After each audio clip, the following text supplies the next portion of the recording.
వందనములు. అందరికీ వందనములు. ప్రార్థన చేసుకుందాం. మహాగణతం ఇచ్చిన మా ప్రియుని పరలోకపు తండ్రి, మీ ఘనమైన పరిశుద్ధమైన శ్రేష్టమైన అతి మనోహరమైన నామాన్ని బట్టి మీకే వేలాది వేల వందనాలు చెల్లిస్తూ మరి ఒక సాయంకాల సమయంలో మీ సన్నిధికి వస్తుండగా నీ వాక్యము ద్వారా ఎంతమంది శ్రోతలు మరి నాయన టీవీ కార్యక్రమానికి మరి సిద్ధపడి ఉన్నారో ప్రతి ఒక్క మరి ఆత్మను కుటుంబాన్ని దర్శించి వారి వారి కుటుంబాలను ఆశీర్వదించి నీ వాక్యం ద్వారా అభివృద్ధి పరచుమని యేసు పరిశుద్ధ నామమున అడిగి వేడుకుంటున్నాం తండ్రి. ఆమేన్.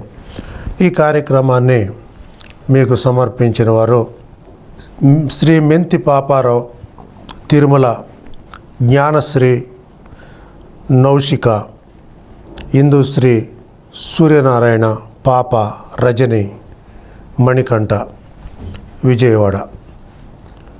ఈ దినమున మన అంశము బీ వైజ్, జ్ఞానము కలిగి ఉండుడి, రెండవ భాగాన్ని గురించి మనం ధ్యానించుకుందాం.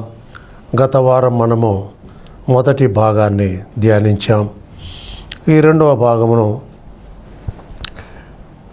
The wisdom of God and the foolishness of man, మరి దేవుని యొక్క జ్ఞానము, మనుషుని యొక్క వెర్రితనము అను అంశమును గురించి మనం ధ్యానించబోతున్నాం.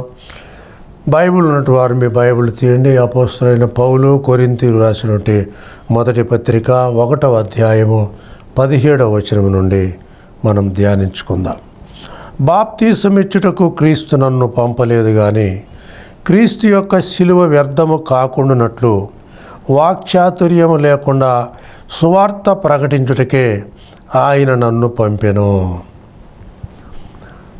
బాప్తీసమిచ్చుటకు క్రీస్తు నన్ను పంపలేదు కానీ క్రీస్తు యొక్క శిలువ వ్యర్థము కాకుండానట్లు వాక్చాతుర్యము లేకుండా సువార్తను ప్రకటించుటకే ఆయన నన్ను పంపెను. యేసుక్రీస్తు 12 మంది శిష్యులను పిలిచి వారికి ఇచ్చిన ఆజ్ఞ ఏమిటి?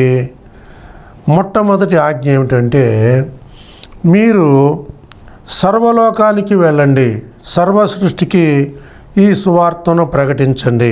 మత్తయి సువార్త 10వ అధ్యాయము 1వ వచనములో ఆయన 12 మందిని పిలిచి వారికి అధికారం ఇచ్చుచు, మీరు రోగులను స్వస్థపరచండి, దయ్యములను వెళ్ళగొట్టండి, నా నామములో మీరు రోగుల మీద చేతులుంచినప్పుడు వారు స్వస్థపరచబడతారు, మీరు చనిపోయిన వారిని తిరిగి లేపండి అని వారికి అధికారమును ఇచ్చి ఉన్నాడు.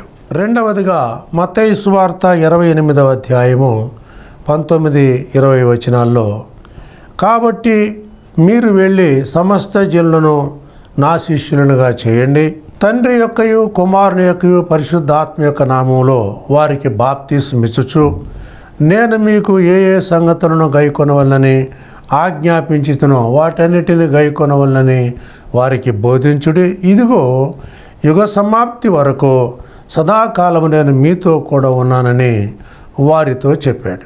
కనుక ఆయన ఇచ్చిన ఆజ్ఞ ఏమిటి అంటే, మొట్టమొదటి ఆజ్ఞ సువార్తను మీరు సర్వలోకమునకు వెళ్ళి ప్రకటించాలి, అలాగే రోగులను స్వస్థపరచాలి, దయ్యములను వెళ్ళగొట్టాలి, చనిపోయిన వారిని తిరిగి బ్రతికించాలి.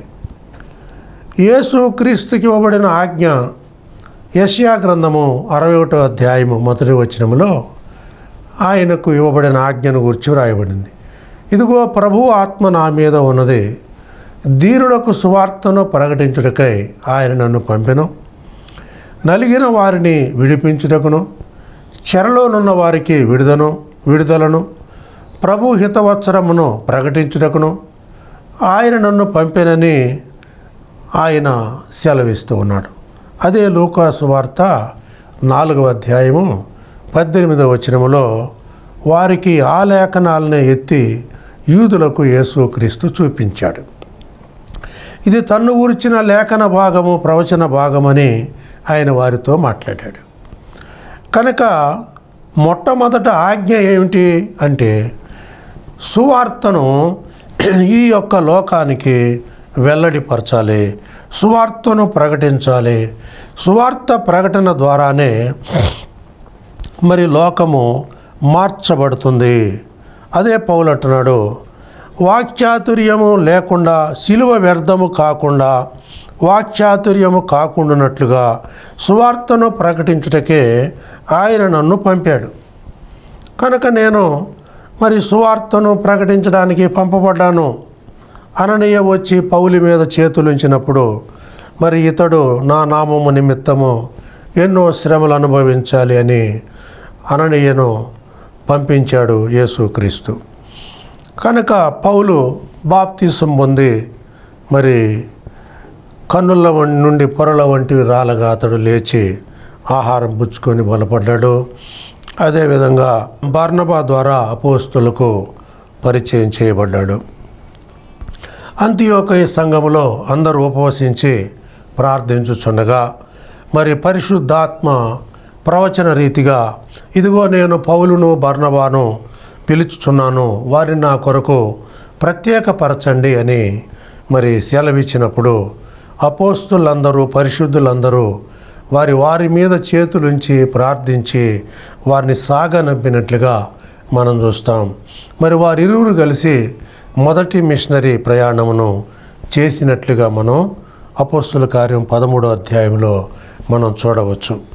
కనుక వారు ఏ ఏ దేశములు సంచరించారో, ఎక్కడెక్కడ మరి సువార్తను ప్రకటించారో, మరి వారు ఎన్ని శ్రమలు అనుభవించారో మనము నేర్చుకుంటున్నాం. కనుక ఆ విధంగానే దేవుడు నన్ను పంపాడు. కానీ మరి నేను మరి బాప్తిస్మం ఇవ్వడానికి ఆయన నన్ను పంపలేదు. అయితే పౌలు బాప్తిస్మం ఇవ్వలేదా అంటే ఇచ్చాడు.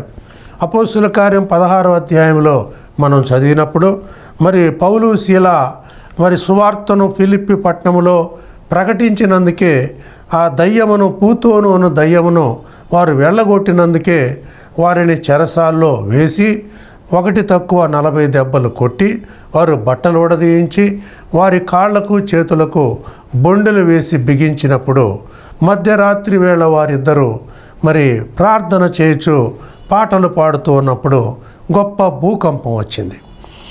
ఆ భూకంపం వచ్చిన తర్వాత ఖైదీలు పారిపోయారేమో అనుకొని చెరసాల నాయకుడు దీపం వెలిగించి మరి అయ్యలారా అని అన్నప్పుడు అప్పుడు పౌలు శీల అన్నారు, మేమందరము ఇక్కడే ఉన్నాం, మేము ఎక్కడికి పోలేదు, నువ్వు ఏ హాని చేసుకొనవద్దు, కత్తి తీసుకొని నిన్ను నీవు చంపుకోవద్దు అని చెప్పినప్పుడు అతడు అంటున్నాడు, అయ్యలారా రక్షణ పొందుటకు నేను ఏం చేయాలి అని వారిని అడిగాడు. అప్పుడు అందుకు వారు అన్నారు, ప్రభు అయిన యేసునందు విశ్వాసం ఉంచుము, అప్పుడు నీవును నీ ఇంటి వారును స్వస్థపరచబడతారు, రక్షణ పొందుతారు అని చెప్పినప్పుడు అప్పుడు ఆ రాత్రి అతడు వారిని తన ఇంటికి తోడుకొని వెళ్ళాడు. మరి వారి గాయములు కడిగాడు. మరి వారి చేత ఇంటి వారందరితో కూడా బాప్తిసం పొందాడు. మరి వారికి భోజనం పెట్టి వారిని సాగనంపినట్లుగా మనం చూస్తాం. అలాగే వారు సముద్ర తీర ప్రాంతానికి వెళ్ళినప్పుడు లూదియా అనే ఊదా రంగు పొడి నమ్ముకొనుచున్నటువంటి ఆ వ్యాపారస్తురాలు ప్రభువు పౌలు చెప్పుచున్న వాక్యమునందు ఆమె లక్ష్యం ఉంచెను గనుక ప్రభువు ఆమె హృదయమును తెరిచెను గనుక ఆమె బాప్తిసం పొంది తన ఇంటి వారందరితో కూడా మరి బాప్తిసం పొంది పౌలుని చేర్చుకొని మరి వారికి బాప్తిసం పొంది వారికి మరి భోజనము పెట్టి వారిని సాగనంపినట్లుగా మనం చూస్తాం. కనుక ఫిలిప్పి పట్టణంలో సువార్త విస్తృతంగా జరిగింది. అక్కడ అనేకులు బాప్తిసం పొందినట్లుగా మనం చూస్తాం. కనుక పౌలు బాప్తిసం ఇవ్వలేదా అంటే ఇచ్చాడు.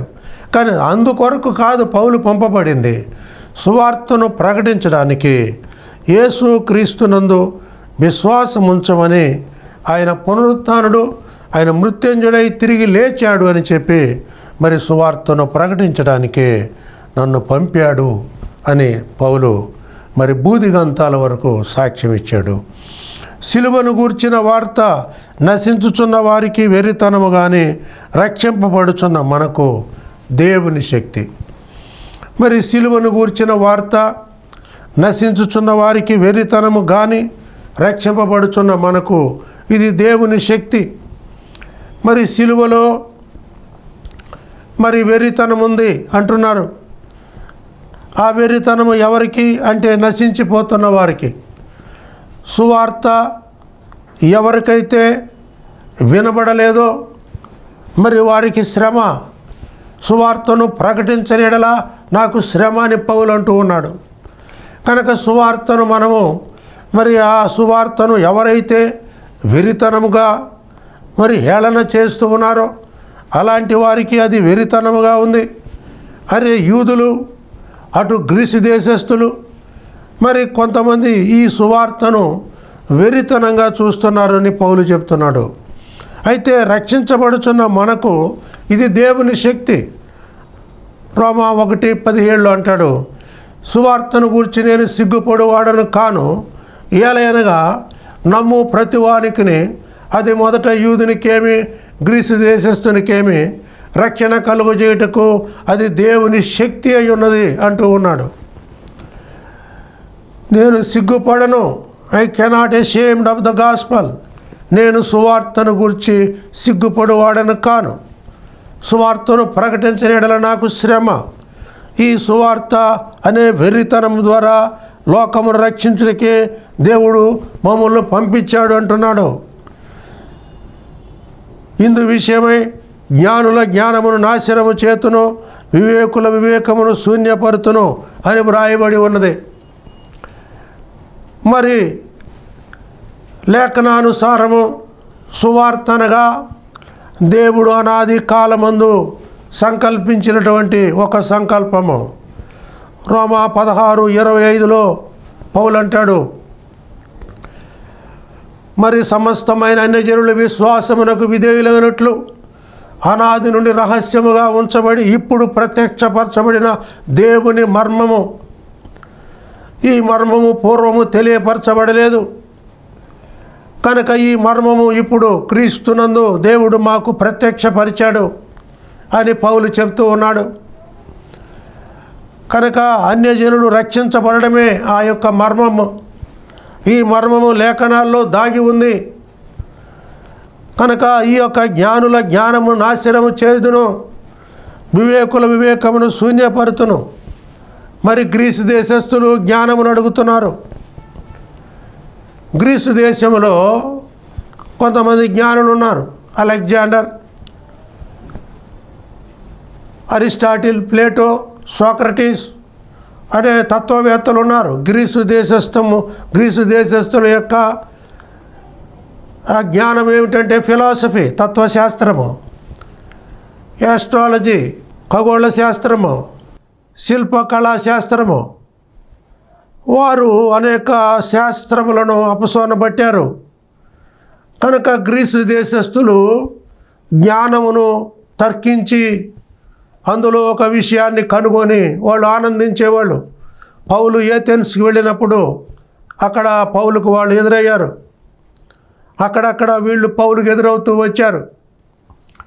కనుక ఇక్కడ పౌలు అంటున్నాడు, జ్ఞానుల జ్ఞానమును నాశనము చేతును, వివేకుల వివేకమును శూన్యపరుతును అని వ్రాయబడి ఉంది. జ్ఞాని ఏమయ్యను, శాస్త్రి ఏమయ్యను, ఈ లోకపు తర్కవాది ఏమయ్యను. మరి జ్ఞాని ఏమయ్యాడు, శాస్త్రి ఏమయ్యాడు, ఈ లోకపు తర్కవాది ఏమయ్యాడు. డార్విన్ దేవుడు లేడు అని చెప్పాడు. అతడు పరిణామ సిద్ధాంతాన్ని చెప్పాడు, the theory of the origin. కానీ చివరికి అతడు చెప్పింది ఏంటంటే దేవుడు ఉన్నాడని చెప్పక నమ్మక తప్పలేదు.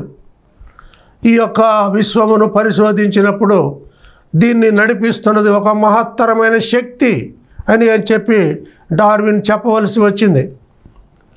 దేవుడు లేదని వాదించినటువంటి డార్విన్ కూడా దేవుడు ఉన్నాడని నమ్మక తప్పలేదు. కనుక పౌలు ఇది అంటున్నాడు, జ్ఞాని ఏమయ్యాడు, శాస్త్రి ఏమయ్యాడు. శాస్త్రులు, శాస్త్రి అనగా యూదులలో ఈ తెగలున్నాయి. హెల్లేనీయులని, శాస్త్రులని, పరిసయ్యులని, సద్దూకయులని, ఇలాంటి తెగలు యూదుల్లో ఉన్నాయి. కనుక యూదులను గూర్చి మాట అంటున్నాడు, గ్రీకులను గూర్చి ఆ మాట అంటున్నాడు. జ్ఞాని అనగా గ్రీకులు, శాస్త్రి అనగా యూదులు. వీళ్ళు ఏమంటున్నారు? ఈ లోకపు తర్కవాది ఏమయ్యను? తర్కించేవాళ్ళు ఒక విషయాన్ని గురించి కొన్ని నెలల పాటు తర్కించేవారు. ఈ లోక జ్ఞానమును దేవుడు వెరితనముగా చేశాడు. మీ తత్వశాస్త్రములో, మీ యొక్క తర్కవాదములలో జ్ఞానము ఉన్నట్లయితే దాన్ని దేవుడు వెరితనంగా మార్చాడు. దేవుని జ్ఞానానుసారముగా లోకము తన జ్ఞానము చేత దేవుని ఎరగకుండినందున సువార్త ప్రకటనను వెరితనము చేత నమ్మువారిని రక్షించుట దేవుని దయాపూర్వక సంకల్పమైంది. మరి దేవుని జ్ఞానానుసారముగా, దేవుడు జ్ఞాని, సర్వజ్ఞుడు అంటున్నాం. గాడ్ ఈజ్ ఓమినిసియన్, దేవుడు సర్వాంతర్యామి, దేవుడు ఆల్ నోన్, దేవుడు జ్ఞాని, సర్వం ఎరిగినవాడు. అందుకని 139వ కీర్తనలో దావీదు అంటున్నాడు, నేను పిండమునై ఉండగా నీ కన్నులు నన్ను చూచెను, నియమింపబడిన దినములలో ఒకటైనను కాక మునిపే అవి నీ గ్రంథములో లిఖితములాయను. దేవుని జ్ఞానమును శోధించుట అసాధ్యమని బైబిల్ చెప్పుచున్నది. లోకము తన జ్ఞానము చేత దేవుని ఎరగకూడినందున సువార్త ప్రకటనను వెరితనము చేత నమ్మువారిని రక్షించుట దేవుని దయాపూర్వక సంకల్పమాయను. యూదులు సూచక క్రియలు చేయమని అడుగుచున్నారు, గ్రీసు దేశస్థులు జ్ఞానము వెతుకుచున్నారు. యూదులేమో సూచక్రియలు చేయమని అడుగుతున్నారు, గ్రీసు దేశస్థులేమో జ్ఞానమును వెతుకుచున్నారు. అయితే మేము సిలువ వేయబడిన క్రీస్తును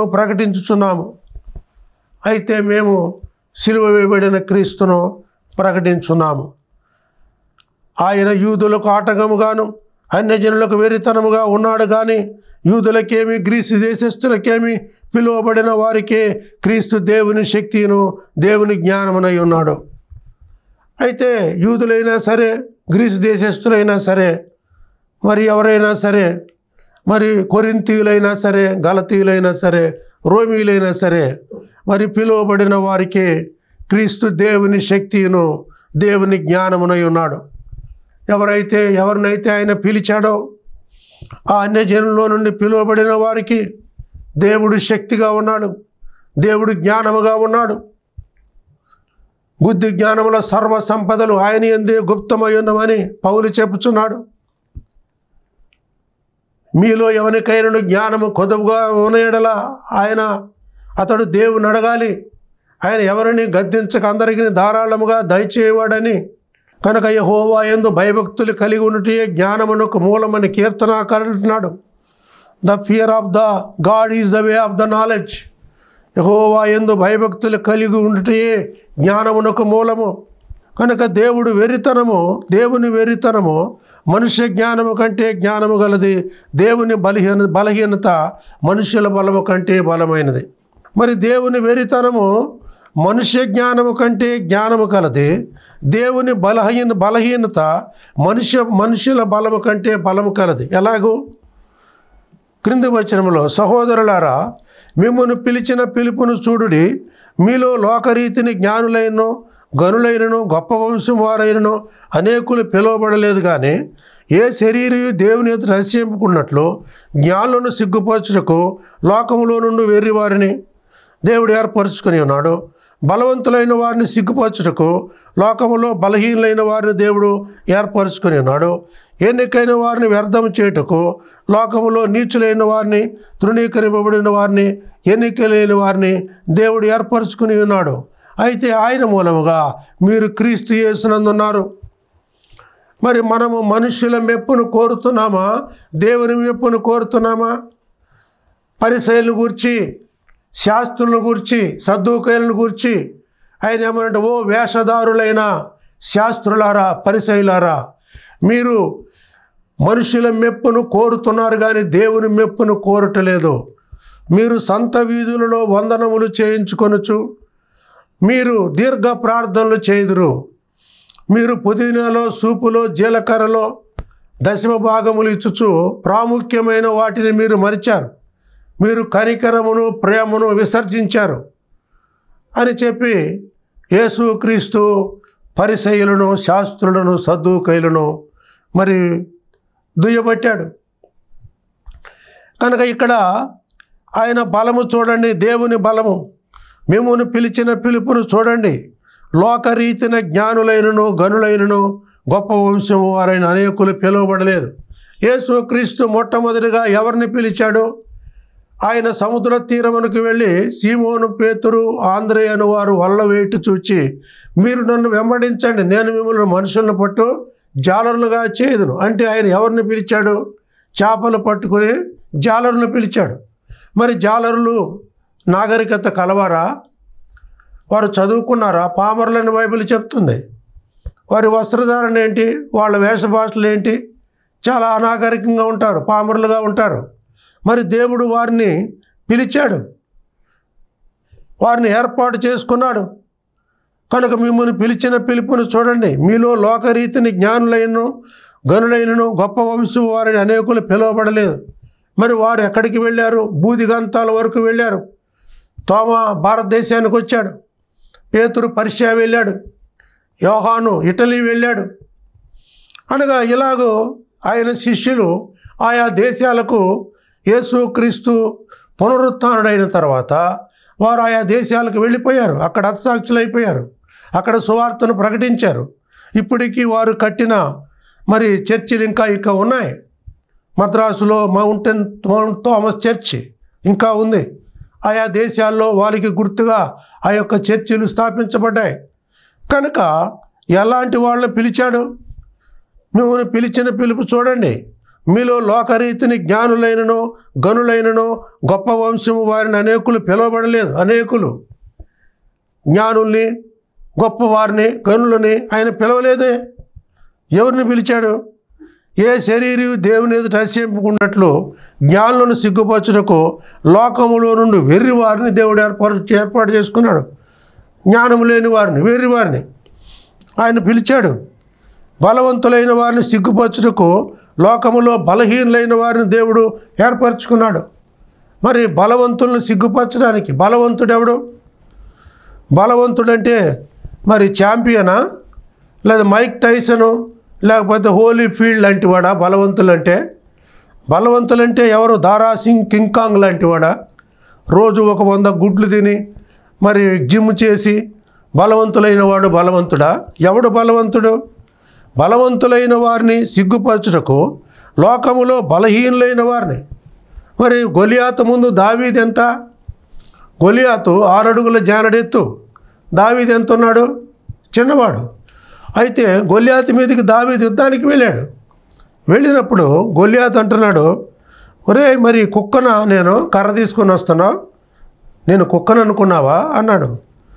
అప్పుడు దావీదు అన్నాడు, నేను కత్తి చేతనైనను ఈట చేతనైనను డాలు చేతనైనను నీ మీదకి యుద్ధానికి రావడం లేదు. నేను సైన్యములకు అధిపతియగు యెహోవా నామమున ఆయన పేరట నీ మీదకి యుద్ధానికి వస్తున్నాను, యుద్ధము యెహోవాదే అని చెప్పి ఒక చిన్న గులకరాయి విసిరాడంట.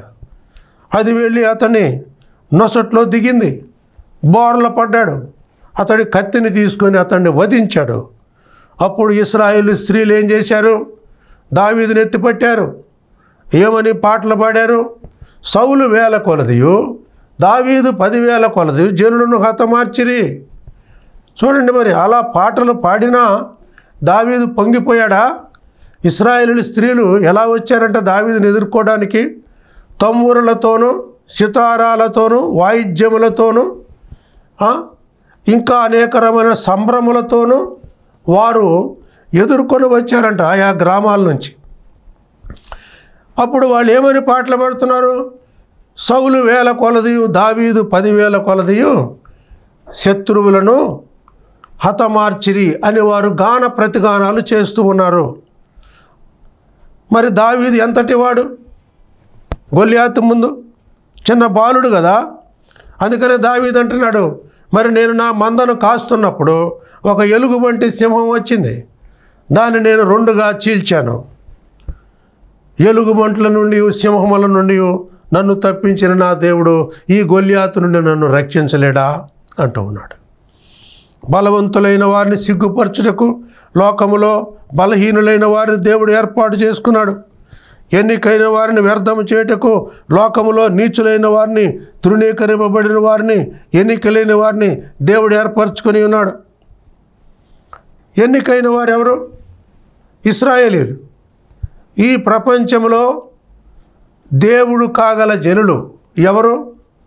దేవుని ప్రజలు అని పేరు పెట్టబడిన వారు ఎవరు? ఇశ్రాయేలీయులు. అయితే దేవుడు వారిని పిలిచాడా? దేవుడు వారిని విడిచిపెట్టాడు, వాళ్ళు వ్యర్థం చేశాడు. ఎన్నికైన వారిని వ్యర్థము చేయుటకు లోకములో నీచులైన వారిని, తృణీకరింపబడిన వారిని, ఎన్నిక లేని వారిని దేవుడు ఏర్పాటు చేసుకున్నాడు. నిషేధించబడిన రాయి మూలకు తలరాయి అయిన మనుషులు దేన్నైతే విసర్జించారో దేవుడు దాన్ని ఏర్పాటు చేసుకున్నాడు. అయితే ఆయన మూలముగా మీరు క్రీస్తు యేసునందు ఉన్నారు. అప్పుడు మీరందరూ ఎవరి మూలముగా అంటే దేవుని మూలముగా మీరు క్రీస్తులో నివసించుచున్నారు. మీరు క్రీస్తులో ఉన్నారు. You are abide in Christ. మీరు క్రీస్తులో నివసించున్నారు. అతిశయించువాడు ప్రభువునందే అతిశయింపవలెను అని వ్రాయబడినది నెరవేరునట్లు దేవుని మూలముగా ఆయన మనకు జ్ఞానమును, నీతియు, పరిశుద్ధతయు, విమోచమునాయను. మరి అతిశయించేవాడు, ఉప్పొంగేవాడు, లేకపోతే మెప్పు కోరేవాడు ఎవరి వలన మెప్పు కోరాలి, ఎవరి వలన అతిశయించాలి, ఎవరి వలన బోర ఊదించుకోవాలి అంటే ప్రభువునందే అతిశయించాలి. మీరు ఏదైనా గొప్ప కార్యం చేసి మీ ముందు బోర ఊదించుకోవద్దు. అలా బోర ఊదినట్లయితే మేము లేమనమన్నాడు. అయ్యో మేము వ్యర్థులము, మేము నశించాము, మేము చేయవలసిందే చేశాము అని చెప్పి మిమ్మల్ని మీరు తగ్గించుకోండి. అంతేగాని మనుషుల మెప్పు కంటే దేవుని మెప్పు కంటే వారు మనుషుల మెప్పును కోరినారు అని పరిశీలన గురించి చెప్పబడింది. అలాగా మరి దేవుని మెప్పు కంటే మనుషుల మెప్పును కోరేవారుగా మనం ఉండకూడదు. ప్రభువునందే అతిశయించాలి అని వ్రాయబడింది నెరవేరినట్లు దేవుని మూలముగా ఆయన మనకు జ్ఞానమును, నీతియు, పరిశుద్ధతయు, విమోచమునయ్యాడు. ఇప్పుడు ఆయన మనకు జ్ఞానము, పరిశుద్ధత, నీతి, విమోచనము. ప్రార్థన చేసుకుందాం. పరిశుద్ధమైన మా తండ్రి, చెప్పబడిన వాక్యాన్ని నీ యొక్క లేఖనాల్లో నీ పరిశుద్ధాత్మ ద్వారా ముద్రించి చెప్పబడిన లేఖన భాగనాన్ని అనేక శ్రోతల హృదయాల్లో ముద్రించి నీ రాజ్యమునకు వారసులుగా మార్చవలసిందిగా, అనేకులను మీ యొద్దకు ఆకర్షించవలసిందిగా, స్పాన్సర్ చేసిన కుటుంబాన్ని ప్రత్యేకంగా దీవించి వర్ధిల్లజేయవలసిందిగా ఈ మనవులు నీ ప్రియ కుమారుడైన యేసుక్రీస్తు వారి అతి శ్రేష్టమైన నామమున ప్రార్థించి అతి వినయముతో వేడుకుంటున్నాం తండ్రి. ఆమేన్. మన తండ్రి అయిన దేవుని యొక్క ప్రేమయు, ఆయన కుమారుడైన యేసుక్రీస్తు కృపయు, పరిశుద్ధాత్మ దేవుని యొద్ద నుండవచ్చు అన్యోన్య సహవాసమైన సన్నిధి భూలోకములను సకల పరిస్థితులకు, విశ్వాసులకు, ఇంతవరకు ఆయన వాక్యమును అంగీకరించినటువంటి ప్రార్థనా టీవీ శ్రోతలకు సదాకాలము తోడయుండి నడిపించునుగాక. ఆమేన్. యేసు రక్తమే జయం, శిలువ రక్తమే జయం, అపవాది శక్తులకు సర్వం నాశనం. యేసు నామమునకే సంపూర్ణ జయం కలుగునుగాక. ఆమేన్. మే గాడ్ బ్లెస్ యూ అందరికీ.